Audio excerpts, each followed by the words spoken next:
அன்பான நண்பர்களுக்கு இனிய வணக்கம். இலங்கை சிறைகளில் ஏற்பட்ட கலவரம் வன்முறைகள் குறித்த விசாரணை அறிக்கை நாளைய தினம் வெளியாக உள்ளது. இதில் பல்வேறுபட்ட சம்பவங்கள், இதற்கு பின்னால் உள்ள நபர்கள் குறித்த செய்திகள் வெளியாகலாம் என்ற விடயம் வெளிவந்திருக்கின்றது. இலங்கை முழுவதும் மிகப்பெரிய அளவில் நோய் தொற்று, டெங்கு நோய் தொற்று ஆபத்தில் பல்வேறுபட்ட எச்சரிக்கைகள் மக்களுக்கு விடுக்கப்பட்டிருக்கின்றன. இஸ்ரேல் தொடர்பில் அமெரிக்கா ஒரு மிக முக்கியமான விடயத்தை வெளியிட்டிருக்கின்றார்கள். ஈரான் அமெரிக்கா இடையிலான சமாதான ஒப்பந்தம் நெருங்கி இருக்கும் சூழ்நிலையில் இஸ்ரேலுக்கு அதிர்ச்சியை இந்த அறிவிப்பு ஏற்படுத்தி இருக்கின்றது. இது சார்ந்து வெளியான மிக பிந்திய இலங்கை மற்றும் உலகில் இடம்பெற்ற மிக முக்கியமான செய்திகளையும் அது சார்ந்த நிகழ்வுகளையும் இந்த காணொலியில் பார்க்கலாம். இலங்கையில் அண்மையில் சிறைகளில் ஏற்பட்ட கலவரம், அது குறித்து ஏற்கனவே பேசி இருக்கின்றோம். நீர்கொழும்பு சிறைச்சாலை, மகர சிறைச்சாலை, பல்வேறுபட்ட சிறைச்சாலைகளில் நடந்த கலவரம், வன்முறை, இறுதியாக குறிவிட்ட பலன்சீன மற்றும் மெகசின் சிறைச்சாலை மோதல்களில் இடம்பெற்ற கலவரம் தொடர்பான அறிக்கைகள் நாளைய தினம் சமர்ப்பிக்கப்பட உள்ளதாக போலீஸ் திணைக்களம் தெரிவித்துள்ளது. சிறை நிர்வாகத்தால் தொடங்கப்பட்ட விசாரணை அறிக்கைகள், போலீஸ் ஊடக பேச்சாளர், போலீஸ் கண்காணிப்பாளர் உட்பட பலர் தற்போது இந்த விசாரணையில் ஈடுபட்டிருக்கும் சூழ்நிலையில் சிசிடிவி காணொலிகள், சிறை கைதிகளிடம் பெற்றுக்கொள்ளப்பட்ட வாக்குமூலங்கள், சிறை காவலர்களிடம் பெற்றுக்கொள்ளப்பட்ட வாக்குமூலங்கள் என பல தரப்பட்டவர்களிடம் விசாரணைகள் நடைபெற்றிருப்பதாகவும், எனவே அது சார்ந்து மிக முக்கியமான முடிவுகள், இந்த கலவரம் எதற்காக என்ற விடயங்களும் வெளியாகலாம் என்று எதிர்பார்க்கப்படுகின்றது. இந்த நிலையில்தான் சிறைச்சாலைகளில் ஏற்பட்ட அசம்பாவித நிலைமைகளை அடுத்து நாட்டில் உள்ள அனைத்து சிறைச்சாலைகளும் போலீஸ் மற்றும் விசேட அதிரடிப்படை மற்றும் முப்படை பாதுகாப்பு வழங்குவதற்கு ஜனாதிபதி அனுரகுமார திசாநாயக்க பணிப்பு விடுத்துள்ளார்.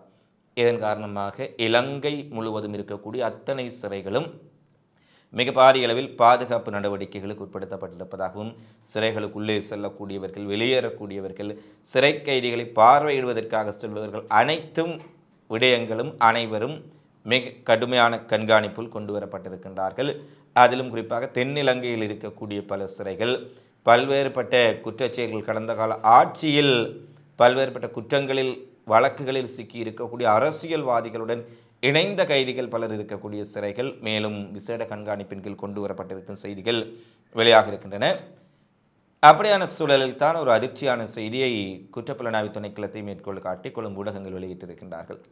மெகசின் சிறைச்சாலையில் கொல்லப்பட்ட மிக முக்கியமான ஒரு நபர் முகமது பஸ்வான் ஷரீப்தீன் 35 வயது என்ற நபர் கனேமுல்ல சஞ்சீவ மற்றும் கல்கிசை, நீர்கொழும்பு பல்வேறுபட்ட பகுதிகளில் இடம்பெற்ற துப்பாக்கிச்சூட்டு சம்பவங்கள் மிகப்பெரிய கொலைகளுடன் சார்ந்த ஒரு நபர் என்றும், அவர் தொடர்பில் மிகப்பெரிய அளவிலான விசாரணைகள் நடைபெற்று வந்த சூழ்நிலையில் ஒரு சில முக்கியமான வழக்குகளில் அவர் சாட்சியம் வழங்குவதற்காக இருந்தார் என்ற செய்தியும் தற்போது போலீஸ் திணைக்களத்தால் வெளியிடப்பட்டிருக்கின்றது. எனவே இதுபோன்று நீர்கொழும்பு ஏனைய சிறைச்சாலைகளில் இடம்பெற்ற மோதல்களிலும் மிக முக்கியமான சாட்சிகள் படுகொலை செய்யப்பட்டிருக்கலாம் என்ற அச்சம் ஏற்பட்டிருக்கின்றது. ஏனெனில் நாங்கள் தமிழ் சினிமா படங்களில் பார்த்திருப்போம், ஒரு சிறைக்குள் ஒரு கைதி ஒரு வாக்குமூலம் வழங்கிவிட்டால் அல்லது சாட்சியம் அளித்துவிட்டால் மிகப்பெரிய தலைகள் அதில் சார்ந்தவர்கள், ஏனெனில் குற்றச்செயல்களை செய்யக்கூடியவர்கள் அனைவருமே பெரும்பாலும் அரசியல்வாதிகளின் அல்லது அந்த ஊரில் இருக்கக்கூடிய செல்வாக்கு நபர்களினுடைய கட்டளையின் கீழ் செயற்பட்டிருப்பார்கள். எனவே அவர்கள் அகப்பட்டு விட்டால் அவர்கள் எப்படியாவது தான் அகப்பட்டு விட்டேன், இனி எப்படியாவது மற்றவர்களை காட்டி கொடுத்து விடலாம் என தமக்கு உத்தரவிட்டவர்களை கூறிவிடுவார்கள். இந்த நிலையில் தான் இந்த பஸ்வான் ஷரீப்தீன் படுகொலை செய்யப்பட்டதைப் போல வேறு சாட்சியம் வழங்குவதற்கான மிக முக்கியமான நபர்கள் கொல்லப்பட்டார்களா என்ற கோணத்திலும் போலீசார் விசாரணைகளை ஆரம்பித்திருக்கின்றார்கள். எனவே சிறைச்சாலை கலவரம் வெறும் கலவரம், கைதிகளுக்கு இடையிலான பிணக்காக காட்டப்பட்டாலும் அதன் பின்னால் மிகப்பெரிய அரசியல் இருப்பதை அனைவரும் உணர்ந்து கொள்ள முடியும். அது சார்ந்த விடயங்கள் விரைவில் ஒன்றன் பின் ஒன்றாக வெளியாகலாம் என்று எதிர்பார்க்கப்படுகின்றது.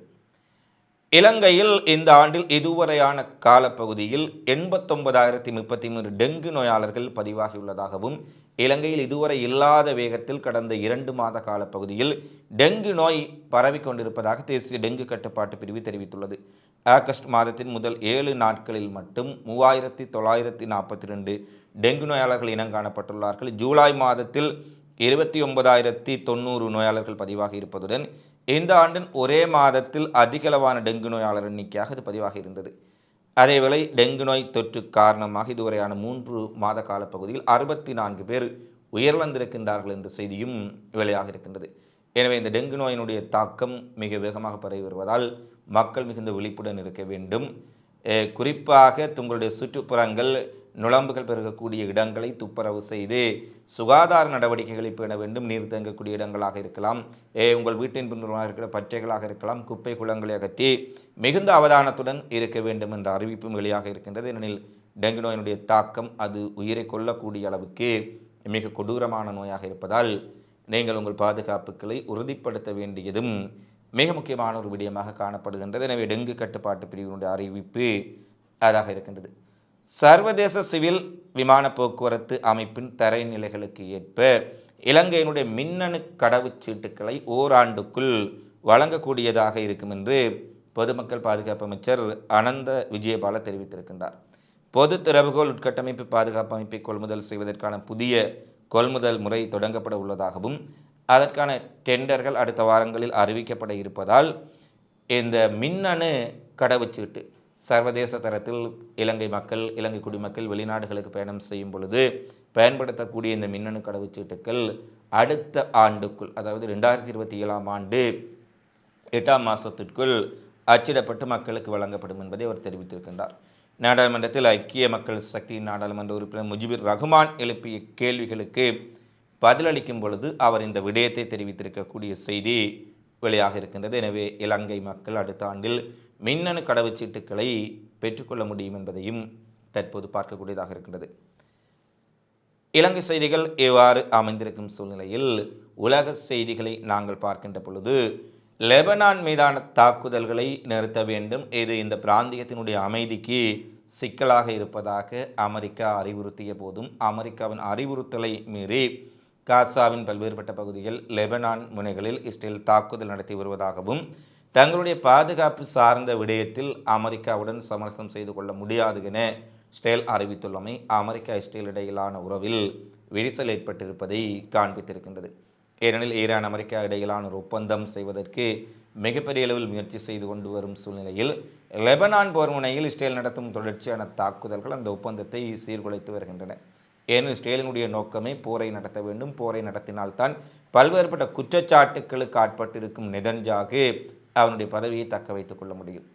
இந்த நிலையில்தான் எப்படியாவது லெபனானையாவது காசாவையாவது சிரியாவையாவது தாக்கி இந்த போரை பிராந்தியத்தில் ஒரு பதற்றத்தை ஏற்படுத்தி தன்னுடைய சொந்த நாட்டுக்குள் இஸ்ரேலுக்குள் நடக்கக்கூடிய வழக்குகளிலிருந்து தப்பித்துக் கொள்வதுதான் நெதன்யாகுவினுடைய நோக்கமாக இருப்பதால் லெபனான் மீதான தாக்குதல்களை இஸ்ரேல் அதிகப்படுத்தி இருக்கின்றார்கள். ஹிஸ்புல்லாக்களும் இதற்கான பதிலடியை கொடுக்க ஆரம்பித்திருப்பதால் அங்கிருக்கக்கூடிய நிலைமை என்பது லெபனான் நிலை சற்று பதற்றமானதாக கடந்த 2 தினங்களாக மாறியிருக்கின்றது.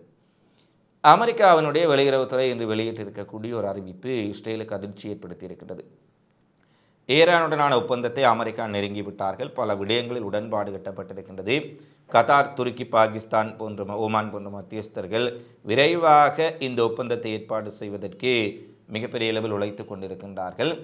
இந்த ஒப்பந்தம் கச்சாத்திடப்பட்டால் ஒட்டுமொத்த பிராந்தியமும் அமைதியடையும் என்ற ஒரு விடயத்தை குறிப்பிட்டிருப்பதுடன் அமெரிக்கா ஈரானுடன் ஒரு ஒப்பந்தம் செய்து கொண்டாலும் இஸ்ரேல் லெபனான் மற்றும் பல்வேறுபட்ட முனைகளில் தாக்குதல் நடத்துவது குறித்து அமெரிக்க வெளியுறவுத்துறை செயலாளரிடம் கேட்கப்பட்ட போது அவர் குறிப்பிடுகின்றார், தற்போதைய சூழ்நிலையில் அமெரிக்காவின் பொருளாதார நலன்களும் அமெரிக்காவினுடைய சிக்கல்களையும் உலகத்தினுடைய பொருளாதார மாற்றமும் தான் மிக முக்கியமான விடயமாக இருக்கின்றது.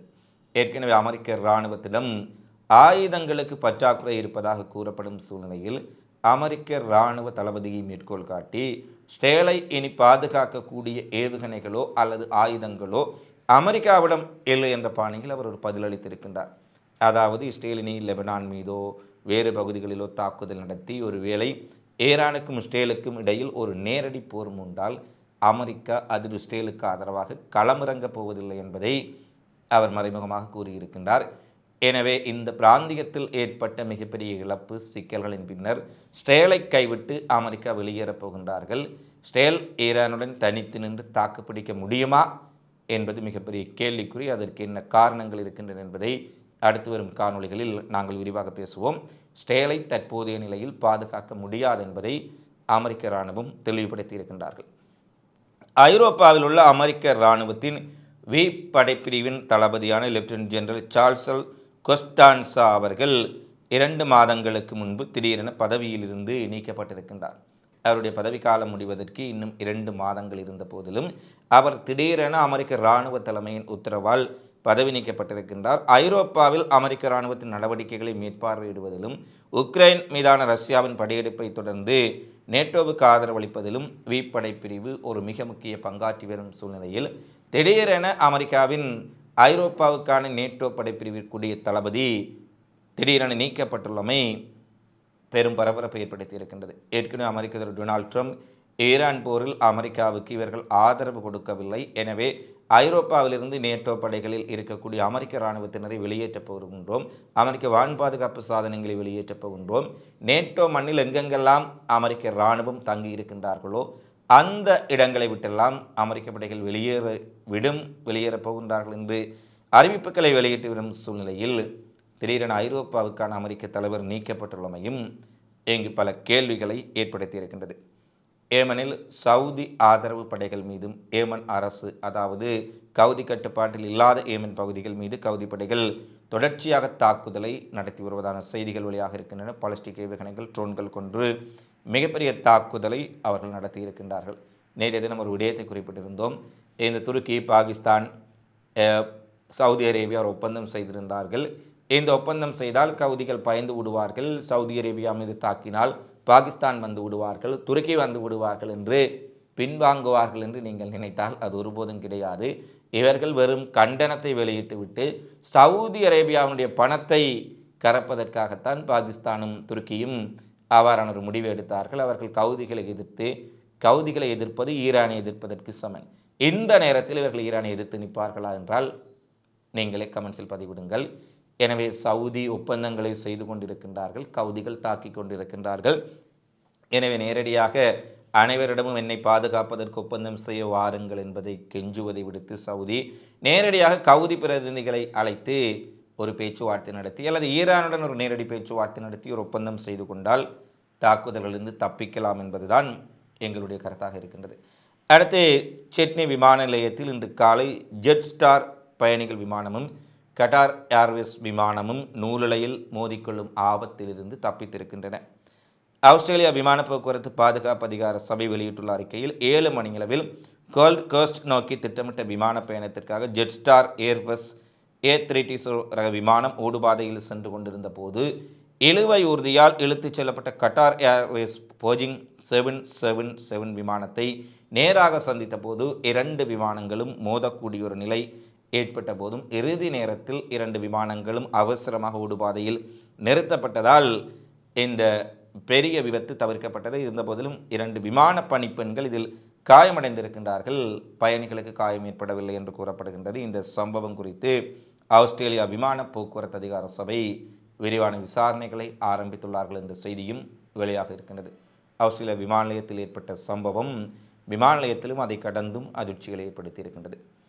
இவைதான் இன்றைய நாளில் இலங்கையிலும் உலகிலும் நடைபெற்றிருக்கக்கூடிய மிக முக்கியமான சம்பவங்களாக நிகழ்வுகளாக பதிவாக இருக்கின்றன.